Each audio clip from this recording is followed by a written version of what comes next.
Hello दोस्तों, स्वागत है आपका अपना YouTube channel the comprehensive classes में। दोस्तों, जैसा कि आपको पता है, आज ज्योमेट्री का पार्ट 2 ट्रायंगल अपलोड किया जाएगा। इसमें त्रिभुज के कुछ गुण के विषय में बताया जाएगा। दोस्तों, इससे पहले यदि आप ज्योमेट्री का पहला पार्ट नहीं देखे हैं तो आप सबसे पहले जाके उसे देख लें। इसके बाद आज का वीडियो आपको पूरी तरह समझ में आएगा। तो दोस्तों, आज का यह वीडियो को स्टार्ट करते हैं। दोस्तों, आपको जानकारी के लिए बता दें कि इस चैनल पे 11, 12 फिजिक्स, 10th मैथमेटिक्स एवं कॉम्पिटिटिव मैथ का वीडियो अपलोड किया जाता है। दोस्तों, आज ज्योमेट्री का पार्ट 2 त्रिभुज के कुछ गुण के विषय में बताएंगे, जिसमें कि 4 गुण त्रिभुज का पहले बता चुके हैं और आज 5वां गुण स्टार्ट होगा। दोस्तों, तो ध्यान से इस बात को समझिएगा। तो चलते हैं, यहाँ पे आज स्टार्ट करते हैं। दोस्तों, यहाँ पे जो है 5वां गुण पढ़ेंगे हम, जिसमें कि हमको पढ़ना है types of triangle on the basis of sides. इसका हिंदी हुआ दोस्तों भुजा के आधार पर त्रिभुज का प्रकार।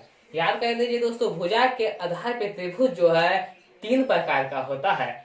पहला दोस्तों ये लिखा हुआ है विषमबाहु त्रिभुज, स्केलन ट्रायंगल। दूसरा होता है दोस्तों समद्विबाहु त्रिभुज, आइसोस्केलन ट्रायंगल। तीसरा होता है दोस्तों समबाहु त्रिभुज, इक्विलैटरल ट्रायंगल होता है। ये 3 प्रकार होता है। अब समझते हैं एक एक करके तीनों को। देखिए दोस्तों, विषमबाहु त्रिभुज में होता क्या है, तो याद कर लीजिए दोस्तों कि विषमबाहु त्रिभुज में जो है, इस त्रिभुज का सभी भुजा आपस में बराबर नहीं होगा। ए बी और ये सी त्रिभुज है। दोस्तों याद कर लीजिए, इसके सामने की भुजा को ए कहते थे, इसके सामने की भुजा को बी, इसके सामने की भुजा को सी। तो यहाँ पे ए जो है ना ही बी के बराबर होगा और ना ही बी क्या होगा दोस्तों, सी के बराबर होगा। मतलब तीनों साइड क्या होगा दोस्तों, अलग अलग होगा। तो इसे ही हम कहेंगे विषमबाहु त्रिभुज, स्केलन ट्रायंगल, जिसमें कि सभी भुजा आपस में बराबर नहीं होगा। याद कर लीजिए दोस्तों, जिस त्रिभुज का सभी भुजा आपस में बराबर नहीं होगा, उसका सभी कोण भी आपस में बराबर नहीं होगा। तो इससे यहाँ से एक कोई बात समझ में आता है, इसका तीनों कोण आपस में बराबर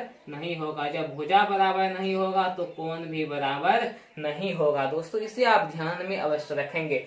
चलिए दोस्तों, अब हम अगला पार्ट को पढ़ते हैं। अगला पार्ट है यहाँ पे, सेकंड पार्ट है समद्विबाहु त्रिभुज। इसको इंग्लिश में बोलते हैं आइसोस्केलन ट्रायंगल। दोस्तों याद कर लीजिए, इस त्रिभुज का जो है 2 भुजा आपस में बराबर होगा। इस त्रिभुज का दोस्तों 2 भुजा आपस में बराबर होगा। जैसे कि एक त्रिभुज हम बनाते हैं, यहाँ पे ए लिखा है, यहाँ पे बी लिखा है, यहाँ पे सी लिखा है। मान लेते हैं कि यह भुजा इसके बराबर है। तो यहाँ पे अब इस भुजा का नाम लिखेंगे तो ए के सामने को स्मॉल ए, सी के सामने को स्मॉल सी, बी के सामने को स्मॉल बी कहेंगे। तो यहाँ से क्लियर हो जाता है कि ये है इसका 2 भुजा बराबर है, मतलब बी बराबर क्या है दोस्तों, सी है। अब एक बात दोस्तों हमेशा याद कर लीजिए कि यदि किसी त्रिभुज का 2 भुजा बराबर है तो उसका 2 कोण भी बराबर होगा, और वही कोण बराबर होगा जो उस त्रिभुज के भुजा के सामने होगा। यदि बी सी आपस में बराबर है तो दोस्तों बी के सामने का कोण ये और सी के सामने का कोण ये है, ये दोनों कोण आपस में बराबर होगा। मतलब दोस्तों कोण बी बराबर क्या हो जाएगा दोस्तों, कोण सी हो जाएगा। तो ये था दोस्तों त्रिभुज का दूसरा पार्ट। अब जानते हैं दोस्तों तीसरा पार्ट। तीसरा पार्ट क्या कहता है दोस्तों, समझिएगा बात को। तीसरा पार्ट में कहता है, यहाँ पे लिखा हुआ है समबाहु त्रिभुज। समबाहु त्रिभुज को दोस्तों समझते हैं। समबाहु त्रिभुज क्या है, तो याद कर लीजिए दोस्तों, वैसा त्रिभुज जिसका तीनों भुजा आपस में बराबर हो उसे हम बोलते हैं समबाहु त्रिभुज। मान लेते हैं इसका नाम ए है, बी है, सी है। ए के सामने ए, बी के सामने बी, सी के सामने सी। तो यहाँ पे दोस्तों इसका सभी भुजा क्या होगा, बराबर होगा। ए बराबर बी बराबर क्या होगा दोस्तों, सी होगा। यदि किसी त्रिभुज का सभी भुजा बराबर है तो उसका सभी कोण बराबर होगा। इसका मतलब इसका कोण ए जितना होगा उतना ही क्या होगा दोस्तों, कोण बी होगा। कोण इसका ही कितना हो जाएगा, कोण सी हो जाएगा। अब दोस्तों याद कीजिए, यदि इसका सभी कोण बराबर है, मान लेते हैं एक्स है, यह भी x है, यह भी क्या है दोस्तों, x है। तो x प्लस x तीनों कोण का योगफल हो गया। पता है किसी त्रिभुज के तीनों कोणों का योगफल 180 डिग्री होता है। इसका मतलब इन सब का मान 180 के बराबर होगा। अब तीनों को जोड़ी, x प्लस x क्या हो जाएगा दोस्तों, 3x बराबर 180 हो गया। यहाँ पे x का मान क्या आ गया दोस्तों, 180/3 कट के कितना हो गया दोस्तों, 60 डिग्री। यहाँ पे x का मान 60 है। इससे साबित हो जाता है कि समबाहु त्रिभुज का प्रत्येक कोण का मान कितना होता है दोस्तों, 60 डिग्री होता है। तो इसको ध्यान में रखिएगा। अब दोस्तों ये भुजा के आधार पर जो त्रिभुज का तीनों प्रकार था वो आपका हुआ क्लियर। आप कॉपी कलम निकाल के इसे सावधानी पूर्वक लिखिए, समझिए। चलते हैं दोस्तों अगला टाइप को समझते हैं। चौथा गुण आपका हो गया खत्म, इसमें 5वां गुण। अब छठा गुण को समझते हैं। छठा गुण ये है types of triangle on the basis of angle, मतलब दोस्तों कोण के आधार पर त्रिभुज का प्रकार। अब कोण के आधार पर त्रिभुज का कितना प्रकार होता है दोस्तों, इसको हम लोग सीखते हैं। तो यहाँ पे दोस्तों आपके सामने लिखा हुआ है पहला त्रिभुज। देखिए दोस्तों, पहला त्रिभुज नंबर 1 में लिखा हुआ है न्यून कोण त्रिभुज। यदि इंग्लिश बोल रहे हैं तो एक्यूट एंगल ट्रायंगल, न्यून कोण त्रिभुज। अब न्यून कोण त्रिभुज किसे कहते हैं, इस बात को समझते हैं। तो याद कर लीजिए दोस्तों, ऐसे त्रिभुज जिसका सभी कोण न्यून कोण हो उसे न्यून कोण त्रिभुज कहते हैं।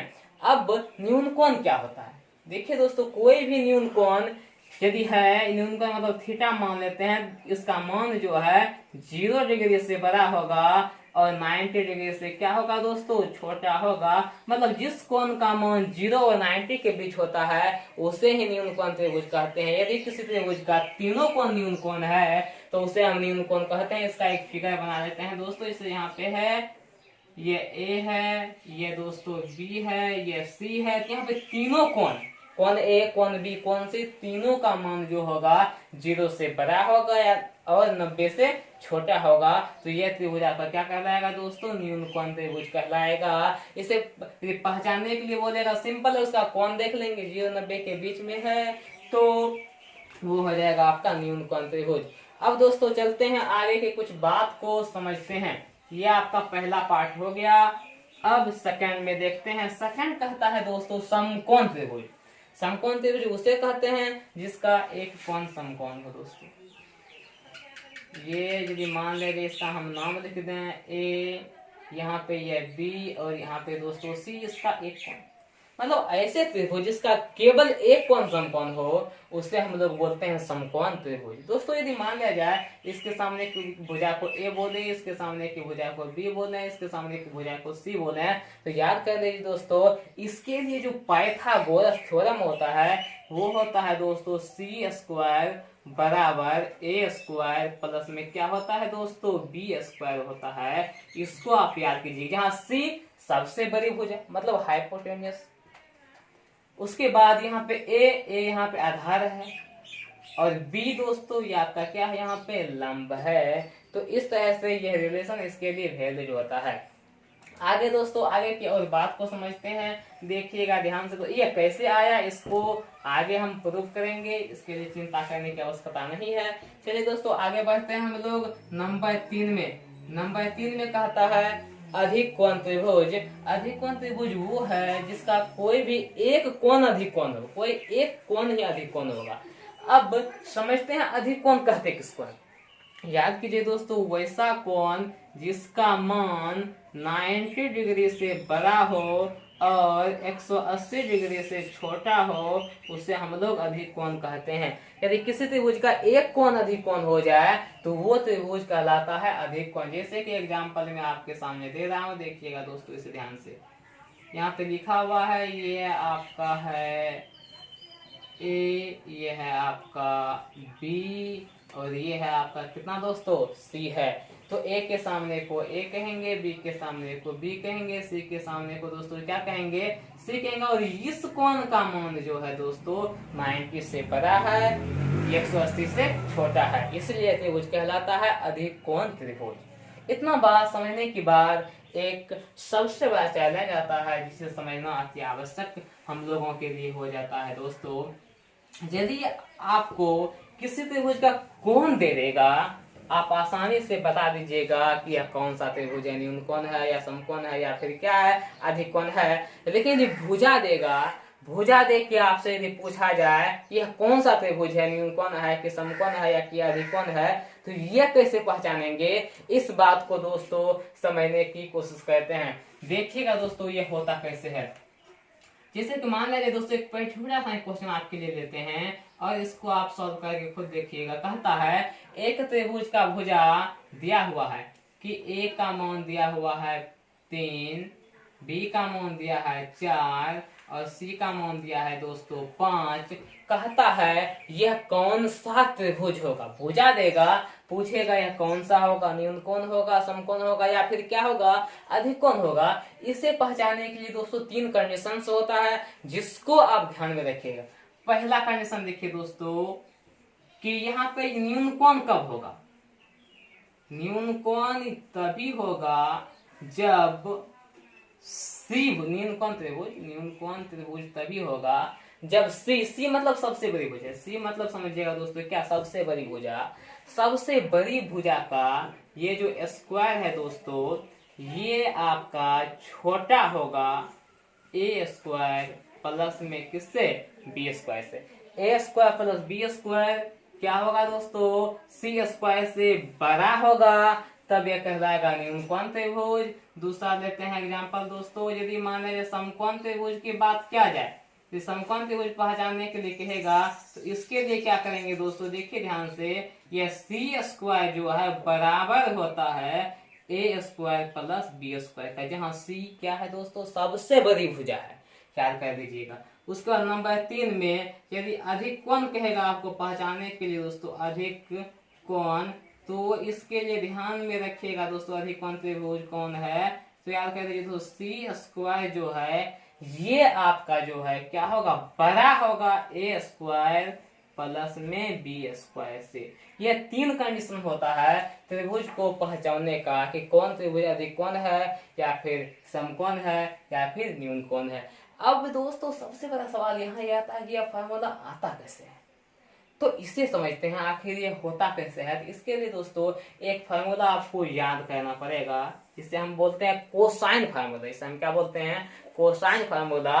कोसाइन फार्मूला में दोस्तों यदि मान लिया जाए कोस बी बराबर दिया हुआ है, तो कोस बी बराबर होता है दोस्तों ए स्क्वायर प्लस में, सॉरी कोस ए नहीं दोस्तों, कोस सी को लीजिए। क्यों कोस सी, इसलिए क्योंकि सी सबसे बड़ी भुजा है, सबसे बड़ा कौन पे है डिपेंड करता है कि वो कौन सा त्रिभुज होगा, इसलिए कोस सी बराबर यदि बात करें हम तो दोस्तों यह होगा A square plus B square minus में सी स्क्वायर बटे दोस्तों यहाँ पे होता है 2ab।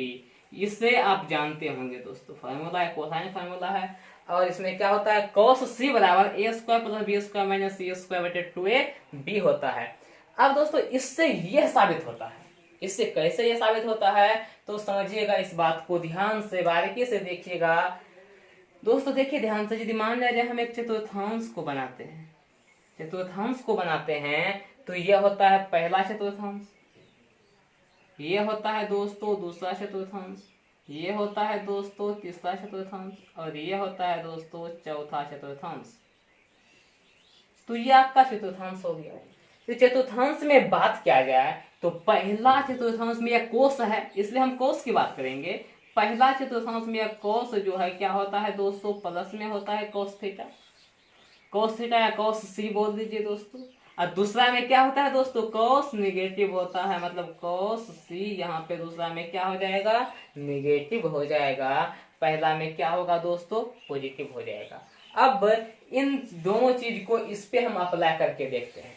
ये न्यून कोण होगा, यदि क्या होगा, न्यून कोण होगा, स्वाभाविक है वो 0 से बड़ा होगा और 90 डिग्री से छोटा होगा, तभी न्यून कोण होगा। अब देखिए दोस्तों, जैसे ही यह न्यून कोण होगा 0 से बड़ा होगा और 90 से छोटा होगा, तो ऐसा होने के लिए इसको जो है फर्स्ट क्वाड्रेंट में आना पड़ेगा। और फर्स्ट क्वाड्रेंट में आने के लिए इसको किस में होना पड़ेगा दोस्तों, प्लस में होना पड़ेगा। यह जो बातचीत यहाँ पे लिखा हुआ है A square plus B square minus C square, इसको जो है प्लस में होना पड़ेगा। और यह प्लस में जैसे ही होगा तो यह आपका क्या हो जाएगा दोस्तों, पॉजिटिव हो जाएगा। कहने का मतलब ये हुआ कि यदि यह चीज प्लस में होगा, A square plus B square plus C square plus में होगा, तो देखिए प्लस में कोस कहाँ पे है, पहला में है, मतलब क्या हो जाएगा दोस्तों, न्यून कोण हो जाएगा। ये तो 0 से बड़ा 90 से छोटा न्यून कोण होता है। तो यहाँ से बात समझ में आ जाता है कि यदि देखिए दोस्तों, यही आपका सवाल है, इसका हम एग्जाम्पल पहला नंबर का देते हैं दोस्तों। तो यदि बात किया जाए कि A square plus B square minus में सी स्क्वायर, इसको होना पड़ेगा पॉजिटिव। पॉजिटिव होगा तो ये जाएगा पहला में, अब पहला में जाएगा मतलब क्या होगा, न्यून कौन होगा, पॉजिटिव होगा मतलब क्या होगा दोस्तों, 0 से बड़ा होगा। तो यहाँ पे इस तरह का सिंबल आ जाएगा। अब सी स्क्वायर को उस वक्त भेज दीजिए, तो A square plus B square greater than होगा किससे दोस्तों, सी स्क्वायर। देखिए दोस्तों यही बातचीत, यदि इसको उल्टा के हम लिख दें, यदि इसको उल्टा के लिख दें, सी स्क्वायर लेस देन होगा किससे, ए स्क्वायर प्लस में दोस्तों किससे, बी स्क्वायर से। यही दोनों बात एक ही लिखा हुआ है। तो यहां से हमको पूरा समझ में आ जाता है। यदि प्लस में होगा तो 0 और 90 के बीच में होगा, मतलब वो क्या होगा दोस्तों, न्यून कोण त्रिभुज होगा। चलिए पहला केस हमको समझ में आ गया। अब दोस्तों दूसरा केस को समझते हैं। देखिए दोस्तों दूसरा केस में क्या है, दूसरा समकोण होगा। समकोण होने के लिए देखिए दोस्तों, समकोण मतलब इसी पे आएगा ना, ये जो अक्ष है यहाँ पे समकोण मतलब 90 मतलब इस पे आएगा। और दोस्तों याद कीजिए cos 90 का मान कितना होता है, 0 होता है। cos 90 का मान कितना होता है दोस्तों, 0। जैसे ही यह 0 होगा इसका मतलब इसका मान क्या होना पड़ेगा, यहाँ पे 0 लेना पड़ेगा। तो सेकंड केस के लिए देख लीजिए दोस्तों, यहाँ पे A square plus B square minus में सी स्क्वायर, और ये क्या हो जाएगा दोस्तों, बराबर हो जाएगा 0। अब जैसे ही बराबर 0 हुआ तो सी स्क्वायर को उस वक्त भेज दीजिए, तो A square plus B square बराबर क्या हो जाएगा दोस्तों, ये हो गया आपका सी स्क्वायर। तो यहाँ से देखिए सेकंड नंबर फॉर्मूला मेरा साबित हो गया कि सी स्क्वायर बराबर क्या होगा, ए स्क्वायर प्लस में बी स्क्वायर। अब हम थर्ड नंबर फॉर्मूला को समझते हैं। थर्ड नंबर में क्या कहता है, अधिक कोण। अधिक कोण किसे कहते हैं दोस्तों, 90 से बड़ा होगा और 180 से छोटा होगा। अब 90 से बड़ा 180 से छोटा में कोस नेगेटिव होता है, इसका मतलब इस मान को क्या होना पड़ेगा, नेगेटिव होना। इससे कोई मतलब नहीं है हमको। अब कहेगा इससे क्यों नहीं कोई मतलब है, क्योंकि दो तो कांस्टेंट है। ए बी त्रिभुज की भुजा है ना, तो भुजा तो हमेशा पॉजिटिव ही होगा, मतलब नीचे हमेशा पॉजिटिव ही रहेगा। इससे नीचे से कोई मतलब नहीं है, ऊपर वाला से मतलब है कि यदि 90 से ज्यादा और 180 से छोटा होना है, इसको होना पड़ेगा नेगेटिव। नेगेटिव मतलब 0 से छोटा। तो थर्ड केस में क्या होगा दोस्तों कि A square plus B square minus में सी स्क्वायर छोटा होगा किससे दोस्तों, 0 से। अब जैसे ही ये 0 से क्या हो जाएगा दोस्तों, छोटा हो जाएगा। अब इसको सॉल्व कर दीजिए आसानी से, ए स्क्वायर प्लस बी स्क्वायर ये उस बगल जाएगा तो लेस देन हो जाएगा क्या दोस्तों, सी स्क्वायर। अब इसको उल्टा के लिख दीजिए, तो देखिए दोस्तों सी स्क्वायर बड़ा हो जाता है ए स्क्वायर प्लस क्या दोस्तों, बी स्क्वायर से। तो हम यहाँ पे ये बात समझ गए कि अधिक कोण पहचानने के लिए क्या करेंगे, सी स्क्वायर बड़ा होना चाहिए ए स्क्वायर प्लस बी स्क्वायर से। यहाँ तक की बात आपको समझ में आ गया। अब यदि आपको त्रिभुज का भुजा देगा, कहेगा बताइए कौन सा त्रिभुज है, तो आप आसानी से बता सकते हैं कि कौन सा त्रिभुज है, समकोण है या न्यूनकोण है या फिर क्या है दोस्तों, अधिक कोण है। तो कुछ एग्जाम्पल लेते हैं और इसमें आपको बताना है कि कौन सा त्रिभुज है। जैसे कि पहला ही एग्जांपल लेते हैं दोस्तों।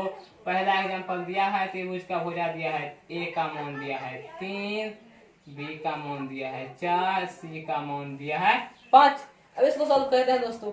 तो सबसे बड़ा भुजा क्या है यहाँ पे, ये 5।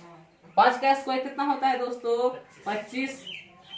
इसका करेंगे स्क्वायर तो यहाँ पे इसका 16 हो जाएगा, इसका क्या हो जाएगा दोस्तों, 9 हो जाएगा। आपको पता है इन दोनों के स्क्वायर के 16 प्लस 9 25 बराबर होगा 25। इसका मतलब बराबर हुआ तो मतलब क्या होगा दोस्तों, ये समकोण हो जाएगा। तो आसानी से आप निकाल लीजिए। देखिए सेकंड केस, सेकंड सवाल में दिया हुआ है ए का मान दिया है 4, बी का मान दिया है 5 और सी का मान दे दिया है 6। कहता है कौन सा त्रिभुज है। तो सबसे पहले हम कहते हैं तो ए स्क्वायर का मान यहाँ कितना हो जाएगा दोस्तों, ए स्क्वायर का मान 16, बी स्क्वायर करेंगे तो मान कितना होगा दोस्तों, 25 हो जाएगा। सी स्क्वायर करेंगे तो इसका मान क्या हो जाएगा दोस्तों, 36। अब इन दोनों को क्या कीजिए, जोड़ दीजिए। जैसे ही इन दोनों को जोड़िएगा तो 16 25 कितना हो जाएगा दोस्तों, 41। देखिए दोस्तों 41 जो है इस 36 से क्या है, बड़ा है। 41 36 से क्या है दोस्तों, बड़ा है। कहने का मतलब ये हुआ कि सी स्क्वायर जो है इससे क्या है आपका, छोटा। जैसे ही ये वाला छोटा हुआ तो देखिए याद कीजिए कंडीशन दोस्तों, बताइए सी स्क्वायर छोटा होगा A square plus B square से, यह कौन सा त्रिभुज होगा दोस्तों? न्यून कोण होगा। तो यहाँ पे पता चल गया ये त्रिभुज जो है यह कौन सा त्रिभुज है? आपका यह न्यून कोण त्रिभुज है। अब दोस्तों एक एग्जांपल लेते हैं जिसमें हम साबित करते हैं अधिक कोण को। तो देखिए दोस्तों, जैसे कि ये 2 नंबर हो गया सवाल। अब तीसरा नंबर को देखते हैं। तीसरा नंबर सवाल हम ले लेते हैं। तीसरा नंबर इसी में हम ले लेते हैं। तीसरा नंबर सवाल कि ए का मान दिया है 4, बी का मान दिया है 5 और सी का मान लेते हैं 7 दिया है। जैसे ही सी का मान 7 देगा तो ए स्क्वायर तो 16 होगा, 25 होगा, केवल ये बदल जाएगा। ये कितना हो जाएगा दोस्तों? 49 हो जाएगा। अब इन दोनों को जोड़ के देखिए 41 ही होगा। लेकिन यह देखिए दोस्तों, सी स्क्वायर 41 से क्या हो गया? बड़ा हो गया। अब जैसे ही बड़ा हो गया तो लगा दीजिए बड़ा का सिंबल। सी स्क्वायर बड़ा है A square plus B square से, तो यह कौन सा त्रिभुज हो जाएगा दोस्तों? अधिक कोण त्रिभुज। यदि भुजा देगा और आपको पहचानने के लिए कहेगा कौन सा त्रिभुज है, अधिक कोण है, न्यून कोण है या फिर समकोण है, तो आप आसानी से उसको बना सकते हैं। तो दोस्तों आपके लिए एक चैलेंज है, एक हिसाब है, जिसको आप बना के कमेंट करके लिखिएगा दोस्तों। चौथा नंबर सवाल है जिसमें कि भुजा का मान दे दिया है 5 दिया है, 6 दिया है और यहाँ पे दोस्तों क्या दे दिया है? 9 दे दिया है। तो कहता है यहाँ पे क्या कि कौन सा त्रिभुज है, समकोण होगा, न्यून कोण होगा या फिर अधिक कोण होगा? इसे आप बना के कमेंट करके अवश्य लिखिएगा। धन्यवाद दोस्तों इसे देखने के लिए। बाकी यदि आपको समझ में बातचीत आती है तो आप अवश्य ही इस चैनल को सब्सक्राइब करें, लाइक करें, कमेंट करें। धन्यवाद।